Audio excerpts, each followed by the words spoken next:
بسم اللہ الرحمن الرحیم۔ شروع کرتا ہوں اللہ کے پاک نام سے جو بہت بڑا مہربان نہایت رحم والا ہے۔ دوستوں، بہنوں، بھائیوں، بزرگوں، السلام علیکم ورحمۃ اللہ وبرکاتہ۔ تاریخ اسلام سلطنت عثمانیہ کی قسط نمبر 31 میں ہم آپ کو خوش آمدید کرتے ہیں۔ دوستوں، بہنوں، بھائیوں، بزرگوں، کیا آپ جانتے ہیں ایک چھوٹی سی خانہ بدوش ریاست نے کیسے 3 بڑے اعظموں پر حکومت کی تھی؟ ایک قبیلہ تھا، چند سو سپاہی تھے اور ہر ایک خواب تھا جو بعد میں سلطنت عثمانیہ کہلایا۔ یہ کہانی ہے تلوار کی، حکمت کی اور اس عزم کی جس نے قسطنطنیہ کی دیواریں بھی گرا دی تھی۔ لیکن سوال پیدا یہ ہوتا ہے کہ کیا یہ سلطنت صرف طاقت سے بنی تھی یا اس کے پیچھے کوئی نظریہ، کوئی ایمان، کوئی حکمت عملی تھی؟ آج ہم اس سلطنت عثمانیہ کی 31 نمبر قسط میں ہم آپ کو خوش آمدید کرتے ہیں، جو ہمیں لے جائے گا ارطغرل سے سلیمان اعظم تک۔ لیکن اس واقعہ کو سمجھنے کے لیے ہمیں کچھ سال پیچھے جانا پڑے گا۔ تو دوستو، بہنوں، بھائیوں، بزرگوں، ہم سلطنت عثمانیہ کی 31 نمبر قسط، جس میں ہم آپ کو خوش آمدید کہتے ہیں، بیان کرتے ہیں کہ خیر الدین پاشا کے علاوہ سلمان کو اسی قسم کے 2 اور بحری کپتانوں کی خدمات بھی حاصل ہو گئی تھی، جن کی غیر معمولی شجاعت اور قابلیت کا سلسلہ بحر روم اور اس کے ساحلی علاقوں پر بیٹھا ہوا تھا۔ ان میں سے ایک تورغوت اور دوسرا پیالے تھا۔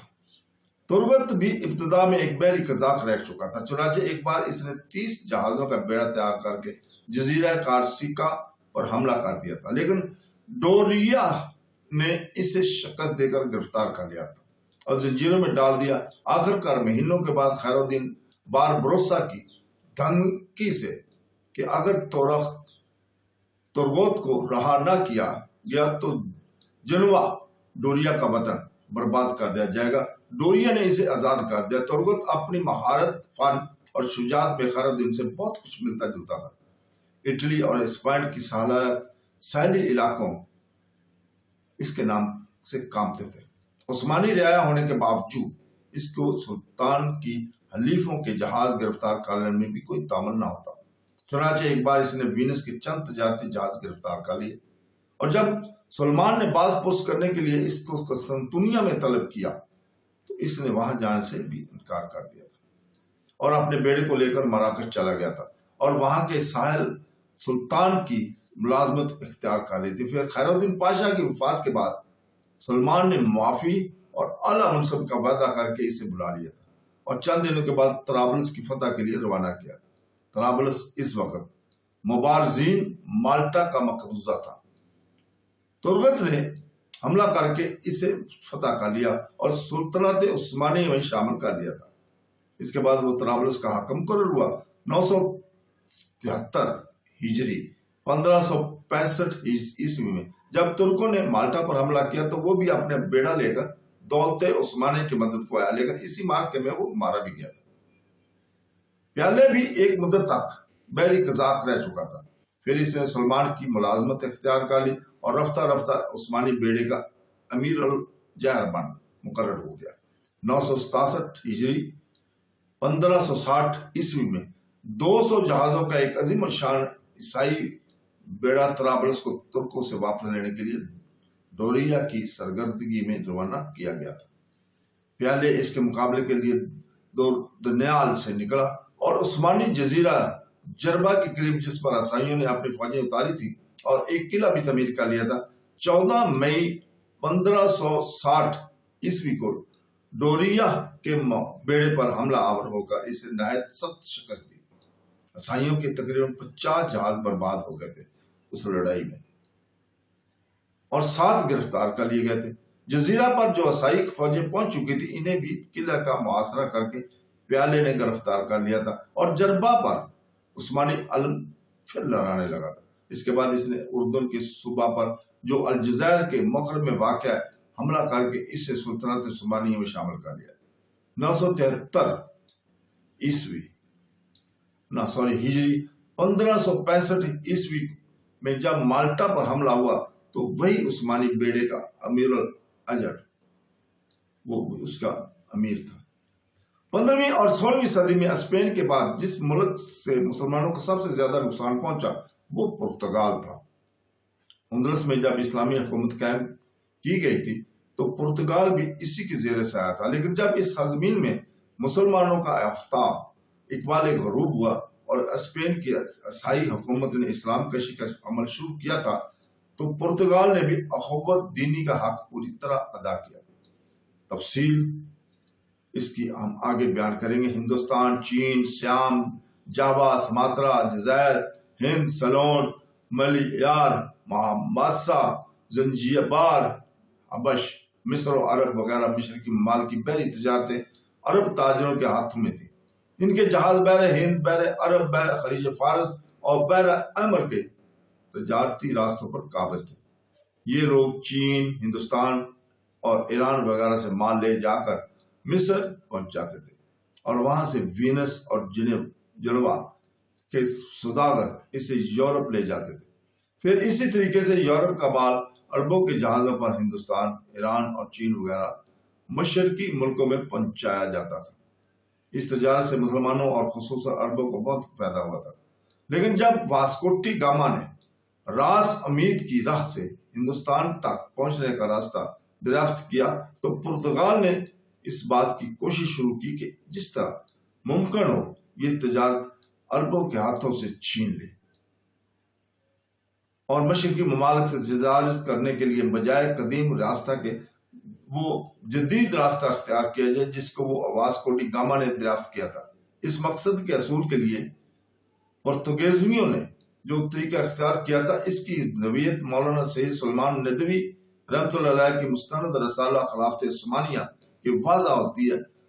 مولانا فرماتے ہیں کہ اس مقصد کو حاصل کرنے کے لیے عرب جہازوں پر طاقت شروع کی گئی۔ عرب حبش ہندوستان اور فارس کے ساحلی مقامات پر حملے کیے اور نامسلموں کو مجبور کیا کہ وہ مسلمانوں اور عربوں کے ہاتھ اپنا اسباب تجارت فروخت نہ کریں۔ ملبار کے موپلا تاجروں پر بڑی زیادتی کی گئی۔ یمن اور حجاز کے ساحلی شہروں پر قبضہ جمایا گیا اور ہندوستان میں سندھ سے لے کر مدراس اور گجرات اور بمبئی تک بندرگاہوں پر دھاوے کیے گئے۔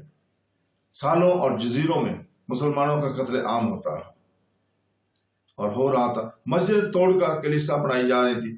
کالی کٹ کے راجا کو اس پر مجبور کیا گیا کہ وہ مسلمانوں کو عرب آنے جانے سے روک دے۔ کوچین سال ہند پر قبضہ کر کے مسلمانوں کو قتل کیا گیا اور مسجد کو کلیسا بنا لیا گیا۔ پھر رفتہ رفتہ عرب کے سوا سان پر عدن، ہرمز، بریم وغیرہ کو اور ہندوستان کے ساحل میں سے گوا، جیول، واحد، دیپ اور دمن، مہمام وغیرہ کو طاقت و تراج کیا گیا۔